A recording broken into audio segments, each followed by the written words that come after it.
Esta ha sido mi estrategia, sigo con lo personal, y para mantener la fascinación, el amor y la pasión, yo me puse a pensar en una clínica neuropsiquiátrica. Marita.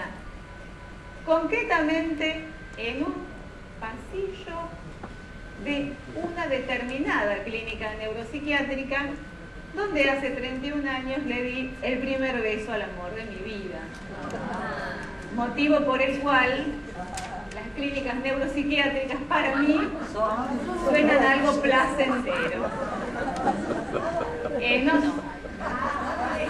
Carlos era el internado y yo lo fui a visitar. Carlos era el médico de guardia y yo llevaba la administración de esa clínica. Recuerdo que de esa clínica me fui a la casa de una amiga, de Beatriz Arriti Rocha, y nos encontrábamos con otro grupo de profesionales que estaban en la clínica y íbamos a hacer empanadas. Nunca en mi vida sentí que un repulgue de empanadas fuera tan hermoso y maravilloso. Porque realmente el nivel de dopamina que tenía hizo que yo sentía que volara realmente. Y el repulgue, yo lo sigo recordando, y como ¡ah! ¡Precioso! O sea que cuando mi cerebro escucha por ti volaré, eso es lo primero que ¿sí?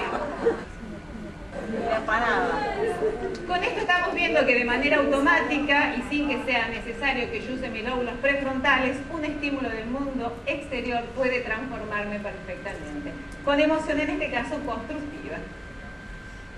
Luego hicimos otro trabajo de automodelación emocional. Trabajamos en grupos, se puede hacer también de forma separada, yendo a bancos de memoria mucho más neutrales, como puede ser qué cosas tengo en el placar y qué color tienen, qué cosas tengo en la cocina y qué color tienen. No tienen una gran carga emocional. Algunos creo que han encontrado o han contado algún secreto porque se han reído mucho y se ve que tenía carga emocional.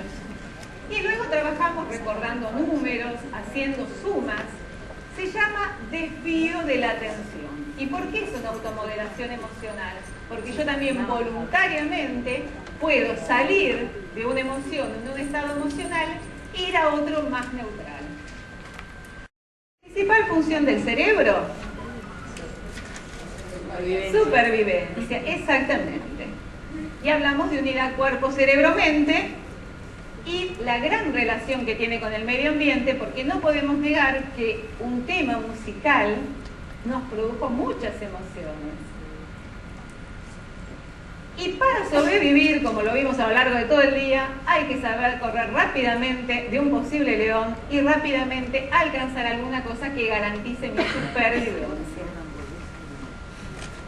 Básicamente las conductas es: me acerco a todo aquello que está codificado como placentero y me alejo de todo aquello que está codificado como peligroso para mi supervivencia. Como vimos cuando hoy con el doctor Mora, lo que puede suceder es que mi cerebro codifique cosas que a veces no están realmente a favor de mi supervivencia, ¿eh? Entonces la fuerza placer a veces se puede equivocar.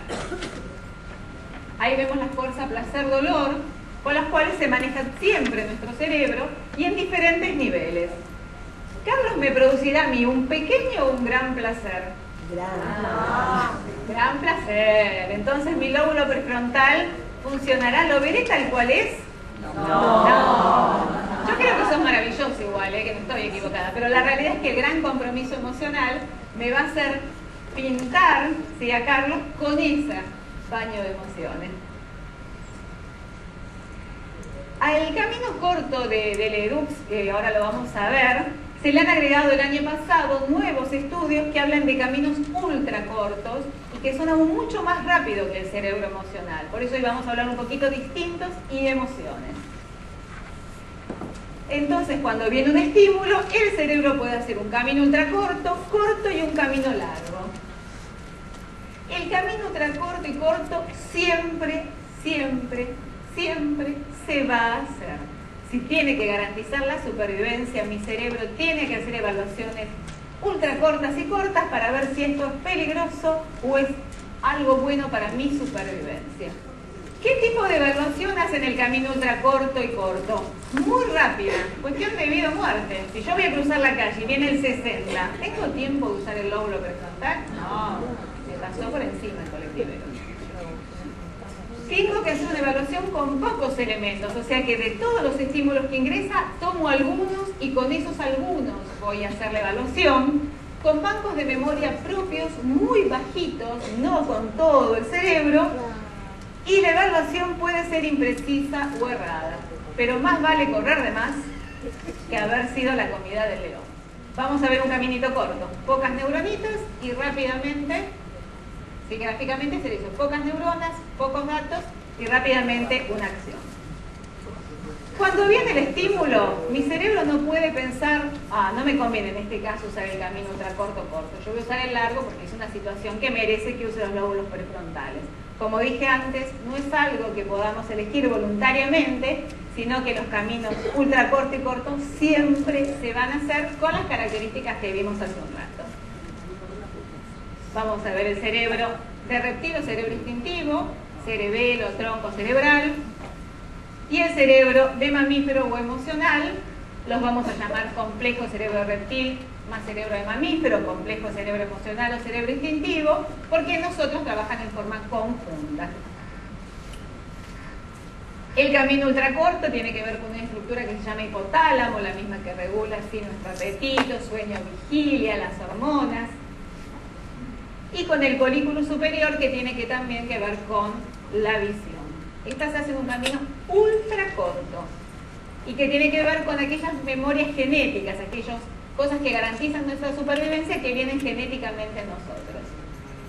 Camino ultra corto, y en el caso del cerebro de mamífero o emocional, hablamos de la amígdala, que ya estuvimos hablando y es lo que más estudió, de Dux, que tiene que ver con, sobre todo, las memorias de miedo. Y el núcleo accumbens, que lo vimos también con el doctor Sergio Mora, que tiene que ver con aquellas cosas que nos dan dopamina y placer. ¿Carly estará en la amígdala o en el núcleo accumbens? En el núcleo accumbens. Muy bien. Camino corto. Y el camino largo es cuando toda la información que llegó a mi cerebro ingresa a corteza y a partir de ahí puede llegar al lóbulo prefrontal, que es un poquito el ejercicio que estuvimos haciendo, tratando de buscar, dirigiendo la atención, qué emoción sentí, qué porcentaje, qué sensación física. Y ahí hablamos de camino largo. ¿Creen que todos los estímulos que vienen harán camino largo o estaremos más en camino ultracorto y corto? Corto. ¡Qué genial! Muy bien. No hace falta el camino largo porque hay muchas cosas que están automatizadas y si para cada cosa tuviéramos que pensar, todavía no hubiésemos empezado las jornadas. Camino corto y vamos a ver la diferencia. Y esto sería un camino largo. Por eso siempre tienen que hacerse los caminos cortos, porque por las dudas hay que fijarse si esto es bueno o malo para mi supervivencia.